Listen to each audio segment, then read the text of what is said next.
हरे कृष्णा भक्तों, राधे राधे। स्वागत है आपका हमारे YouTube चैनल पे। आज हम माघ मास महात्म्य में 5वां अध्याय श्रवण करेंगे, तो वीडियो के एंड तक बने रहिएगा और कथा को ध्यानपूर्वक श्रवण करेंगे।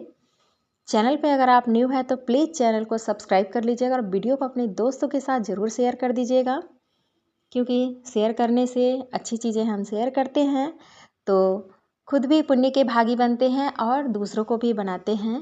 तो यह शुभ कार्य भी जरूर करते रहना चाहिए। आइए बिना देर के कथा प्रारंभ करते हैं और कथा को ध्यानपूर्वक अंत तक श्रवण करेंगे। दत्तात्रेय जी कहते हैं कि हे राजन, एक प्राचीन इतिहास कहता हूँ। भृगुवंश में ऋषिका नाम की एक ब्राह्मणी थी जो बाल्यकाल में ही विधवा हो गई थी। वह रेवा नदी के किनारे विंध्याचल पर्वत के नीचे तपस्या करने लगी। वह जितेंद्रिय, सत्यवक्ता, सुशील, दानशीलता तथा तप करके देह को सुखाने वाली थी। वह अग्नि में आहुति देकर उच्च वृत्ति द्वारा छठे काल में भोजन करती थी। वह वल्कल धारण करती थी और संतोष से अपना जीवन व्यतीत करती थी। उसने रेवा और कपिल नदी के संगम में 60 वर्ष तक माघ स्नान किया और फिर वह मृत्यु को प्राप्त हुई। यहाँ ध्यान देने योग्य बात है कि हम 1 वर्ष नहीं कर पाते हैं और उन्होंने 60 वर्ष तक माघ स्नान किया, वो भी रेवा नदी और कपिला नदी के संगम में। माघ स्नान के फल से वह दिव्य 4000 वर्ष तक विष्णु लोक में वास करके शुंड और उपशुंड दैत्यों का नाश करने के लिए ब्रह्मा द्वारा तिलोत्तमा नाम की अप्सरा के रूप में ब्रह्मलोक में उत्पन्न हुई। वह अत्यंत रूपवती, गान विद्या में अति प्रवीण तथा मुकुट कुंडल से शोभायमान थी। उसका रूप, यौवन और सौंदर्य देखकर ब्रह्मा भी चकित हो गए। वह तिलोत्तमा रेवा नदी के पवित्र जल में स्नान करके वन में बैठी थी।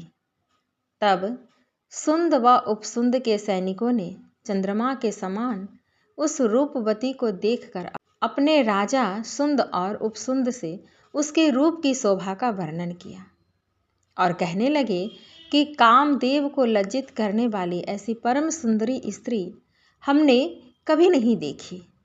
आप भी चलकर देखें। तब वह दोनों मदिरा के पात्र रखकर वहां पर आए जहाँ पर वह सुंदरी बैठी हुई थी और मदिरा के पान विह्वल होकर काम क्रीड़ा से पीड़ित दोनों ही आपस में उस स्त्री को पाने के लिए विवादग्रस्त हुए और फिर आपस में युद्ध करते हुए वही समाप्त हो गए। यही होता है मदिरा पीने का अंजाम और काम क्रीड़ा में लीन होने का अंजाम। उन दोनों को मरा हुआ देखकर उनके सैनिकों ने बड़ा कोलाहल मचाया और तब तिलोत्तमा काल रात्रि के समान उनको पर्वत से गिराती हुई 10 दिशाओं को प्रकाशमान करती हुई आकाश में चली गई और देव कार्य सिद्ध करके ब्रह्मा के सामने आई। तो ब्रह्मा जी ने प्रसन्नता से कहा कि हे चंद्रवती, मैंने तुमको सूर्य के रथ पर स्थान दिया है। जब तक आकाश में सूर्य स्थित है, नाना प्रकार के भोगों को भोगो। सो हे राजन, वह ब्राह्मणी अब भी सूर्य के रथ पर माघ मास स्नान के उत्तम भोगों को भोग रही है। इसलिए श्रद्धावान पुरुषों को उत्तम गति पाने के लिए यत्न के साथ माघ मास में विधि पूर्वक स्नान करना चाहिए।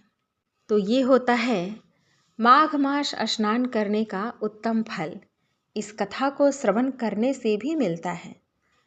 मिलते हैं नेक्स्ट वीडियो में। तब तक के लिए जय श्री कृष्णा, राधे राधे।